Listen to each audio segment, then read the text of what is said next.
রান্না করতে জানলেই যে সেই রান্না করা খাবারটা সবসময়ের জন্য মজার হবে এমনটা কিন্তু না। আসসালামু আলাইকুম, কেমন আছেন আপনারা? আমি আলহামদুলিল্লাহ আল্লাহর রহমতে ভালো আছি। চলে আসলাম নতুন আরও একটা ভিডিও নিয়ে। এর আগের ভিডিওতে আমি বলেছিলাম যে 2টা রোস্টের ভিডিও আমি শেয়ার করব এবং 2টা কীভাবে আলাদাভাবে রান্না করা হয়েছে সেটা শেয়ার করব। আর বলেছিলাম যে আম্মু রান্না করেছে একটা আমি রান্না করেছি, তবে আম্মুরটা মজা হয়েছে অ্যান্ড আমারটা কেন মজা হয়নি আজকের ভিডিওতে অবশ্যই সেটা বলে দেব।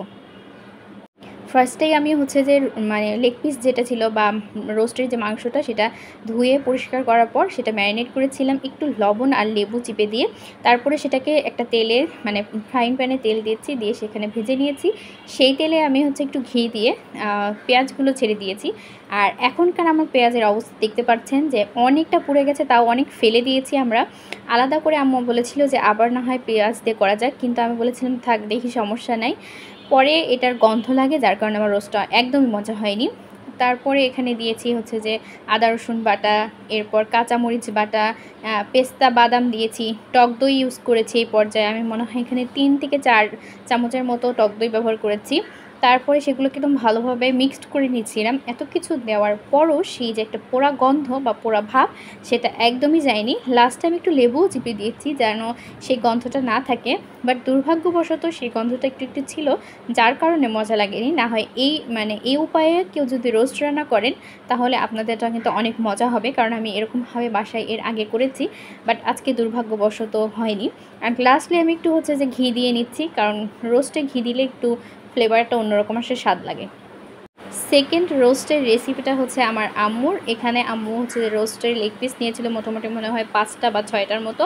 সেখানে আম্মু যে লঙ্কা গুঁড়ো, হলুদ গুঁড়ো, লবণের গুঁড়ো দিয়ে মাখিয়ে একদম গাঢ় করে ভেজে নিয়েছে। আমাদের বাসায় রোস্ট না ভাজলে কেউ খায় না।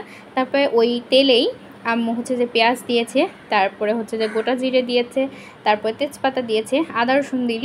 তারপরে আম্মু এখানে অ্যাড করেছে কাঁচামরিচ বাটা, অ্যাড করেছে লবণ, অ্যাড করেছে, করে এগুলোকে ভালোভাবে একদম মিক্সড করে নেবে। এবং এখানে আম্মু ঝাল মিষ্টি সব কিছু মিক্সড, বাট আমার যে রোস্টটা ছিল সেটা শুধুই মিষ্টি, আর এটা ঝাল মিষ্টি দুইটাই ছিল। এবং লাস্টে আম্মু কিন্তু চিনি ব্যবহার করেছে, সেটা দেখানো হয়নি ভিডিওতে। এ পর্যায়ে গরুর দুধ অ্যাড করে দিয়েছে, জাল করা গরুর দুধ। তারপর এটা একটু ঘন হয়ে আসতে মনে হলে তখন রোস্টটা দিয়ে দিতে হবে, অর্থাৎ একটু জাল করে নিতে হবে, যেহেতু গরুর দুধের একটা কাঁচা গন্ধ থাকে। তারপরে আম্মু আগে জাল করে নিয়েছে, সমস্যা নেই। এরপর কিছুক্ষণ ঢাকনা দিয়ে ঢেকে রেখে আম্মু এখানে একটু লেবু দিয়ে দিবে।